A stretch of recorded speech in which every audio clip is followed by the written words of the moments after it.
A while back, Matchbox Mark sent me a box full of cars, and in that box were these two Matchbox Unimog castings. I thought it would be fun to restore one of these, specifically the one I'm drilling out right there. And I ended up taking both of them apart because between the two castings, I had enough tires to do one restoration. And the other one I'm going to customize at some point, and I've got a really goofy idea for that. But fortunately, the Unimog has those spare tires, and that's what got me to the number of tires I needed to do this build. So it worked out great. Didn't need to buy any special tires or anything like that. Had to draw out that post. There's a little post in there that holds that glass in place. Yeah, it's green. I know. I wish it wasn't. Thought about, making a different glass for it, but it's like, no, wait a minute, you're doing a restoration. So left it the way it is. Fortunately, it was in good shape. Took the little moto tool here and ground off the ends of these axles to get the wheel portion off so that I can paint this base properly and, clean up those axles and clean up the wheels and do all that restoration stuff. Fortunately, they came off fairly easily. They're still a snug fit. It's surprising, but the wheels are a snug fit on the axles. So got those all apart, and you don't see it now, but I did steal the wheels, like I said, off the other casting and did drill it apart as well. So I've got all the tires that I need. Threw it in the citrus strip, stripped all the paint off of both the top and the base. This is all body metal base. Here I'm drilling it so that I can put some screws in this thing to hold it together. One thing that's nice is this does have big posts on it, so I was able to use 256 size screws, and I did use self-tapping screws on this as well. I also did grind down that post that was inside of the cab. I did that away from the camera. The casting, since this is a restoration, I don't like to do a lot of work on the castings themselves. I'll try and file any rough areas but as you're going to see when I go to do the custom, even on the other one, there's a lot of flash in the windows of that one that needs to be cleaned off. Had I been doing a restoration with that casting, I still would have cleaned that flashed metal that's hanging over the windows and that kind of thing. I'd clean it out as best I can. You may recall I did a restoration a while back that had a huge blob of metal that I chose just to reduce in size, because if I really tried to get rid of it, it would have damaged some other areas of the casting. It was odd the way that metal was there. But in this case, I just cleaned this casting up a little bit, got rid of some of the rough edges, was careful not to file down the word Unimog that's on the hood of this thing. I did post a picture online of how nice and clear that wording is when there's no paint on the casting. It's still there after I paint this, but it's definitely not as clear. And it's not something you can easily, say, pick out with with a paint pen or something like that, or scrape off, because it's so exceptionally small. You're still going to end up with a blob when you're done. So just painted right over it. Here I'm getting the body ready for paint. As usual, I throw it in isopropyl alcohol and then wipe off the casting with these blue shop towels. I love these blue paper shop towels because they're basically lint-free compared to the other ones, your typical kitchen ones. As far as paint goes, what I ended up doing on this, I went with the color shop paints. Splash for the blue. Notice it's a satin color. Do go over that with the clear gloss sealer. And then for the base, I went with the stiletto red. Again, all color shot paints on this restoration. And I love the color shot paints. They work great. Time for the glass. The glass is in really good shape when you get down to it. No complaints about it, no big scratches.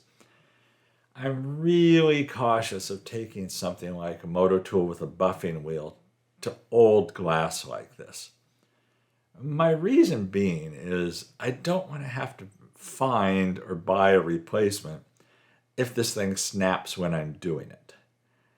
And so I really prefer doing these by hand. And again, this was in good shape, so it didn't need a lot of work. And the end result, it ends up pretty nice, to be honest. I probably didn't even need to gauzy it at the end of the day, but I do, because I want to give it that added shine, and I like doing gauzy. You know that if you've watched these videos. So got this thing buffed up, as you see there. And again, I'm doing this pretty gently. It may have looked worse when I had it speeded up. But then once I'm done with that, I do rinse it off, and then it's gauzy, gauzy, gauzy time. Again, I love this stuff. It's heavier than the Pledge that a lot of people use. I've had this for a while. I think this is my second jar, as I recall. I don't think I've had more than two. I think this was I know I went through one, and then this was the second jar. And as you can see, there's still quite a bit in there. Once I put it on the glass or dip the glass in it, I wick off the excess. And then I'll put it in that crayon box that you see up to the left so that I can cover it. I'm always really careful trying to wick off this excess because depending upon the shape of the glass, on some it's super easy, on some it's tough to get into some areas, and you don't want it to be too heavy. And like on this one, I had to wick off the excess around that hole in the top because, again, this thing needs to get situated up into the top of the cab. So that's ready to go. There you see this after the paint. Really happy with the paint. Again, the Color Shot paints, I did show the baby bottle warmer that I used to warm them up. I didn't need to use it this time because our weather here has been not only warm but hot this past week when I was working on it. Oddly enough, I know some areas of the country are really going through cold and snow and ice. And we had an odd heat surge. And I mean, it was in the 80s here twice this week, which is warm for us. That's definitely not expected in the winter months. So what that glue is at the top left, that's just some CA glue that I put on a piece of blue tape. And then I'm using a toothpick to put it on. I didn't want to try and get the tip of the bottle in there with the glass. I do this sometimes just to be a little more careful. Basically, not that it's going to go wrong, but if it goes wrong when you're doing that from the bottle, it's going to go really wrong. We're using the toothpick and just a little bit on the tip of the toothpick. It's a lot safer way for me to do it. Now it's time to clean the axles off. I just use Flitz polish for that, similar to as I do for the glass. Throw the axles in the chuck of the drill. Let the drill do the work. And it does. It does it really well. So I get the axles all nice and shiny. And this one, you'll see me take it out of the chuck here at the end. And it looks like I'm done with it. I've done both ends at this point. And I wasn't happy with it. So I ended up doing it again after I did it this time, just to get a little bit more of the spots that were on it off. Oh, there you see the tires up at the top of the screen. Those are the 4 tires that are going to go on this Unimog. And there is an extra one for the spare. It's off camera. But now it's time for the tires going onto the wheels going onto the axles going into the body of the Unimog. They've all been washed and, cleaned up at this point. They're all looking good. And so I start throwing those on. I did run into a little problem that you're going to see here in a second, other than the fact that all this stuff's really small.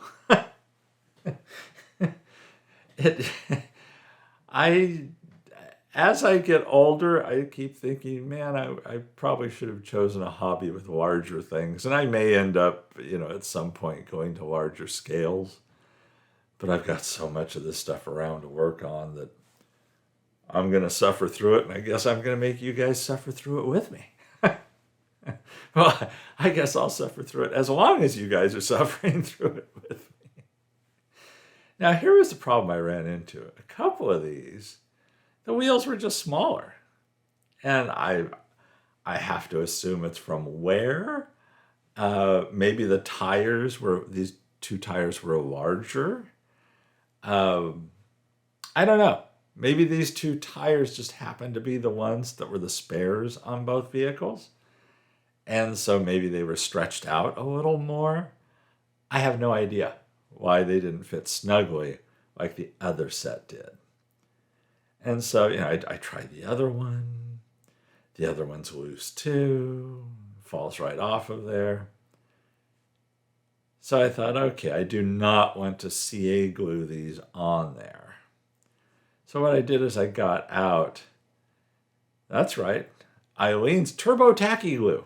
It's basically white glue that's accelerated. It just dries more quickly. And I thought, white glue is a nice, safe, simple glue for this kind of application. I'm not putting a lot. Trust me, I'm not putting a lot on there, as you'll see. And I thought, worst case, this thing goes south at some point and the tires need to be replaced. Just soak this thing in hot water and that'll come off. So it seemed like a quick, easy solution. Again, I didn't want to use CA glue. I'm not exactly sure why, but it just bothered me thinking of using CA glue for that. There you see it after I've got the axles in and the wheels and tires on, the base. Throw that extra spare tire onto the mounting point that's on the top of the casting, interestingly enough. I was surprised, this was actually just an O-ring. It wasn't one of the actual tires. Were the other four actual tires? But this had been a replacement, obviously, at some point, the O-ring. And I thought, okay, I'll use that for the spare.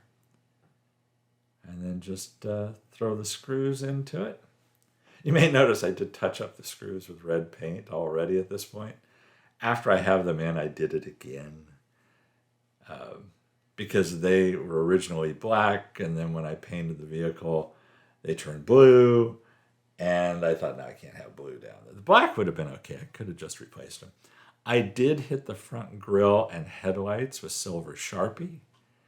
Trying to do that as best I could with the fat marker. But, it wasn't really elaborate on the original Matchbox. And so it's like, this looks okay. I'm happy with it. I'm really happy with the colors, too. And it rolls almost too well. So there you see the original two castings. The two become one in this case. And thanks again to Matchbox Mark for sending me all this stuff. I've had it for a while now. And I've done a few things with it so far, and this is another one. I really appreciate it, Mark. Thank you. And here you see the end result. I'm really happy with the colors. I mean, the colors may not be dead-on matches, but how many of these old Matchbox are also faded and so much has happened to them? Now it's fresh and clean and bright and happy.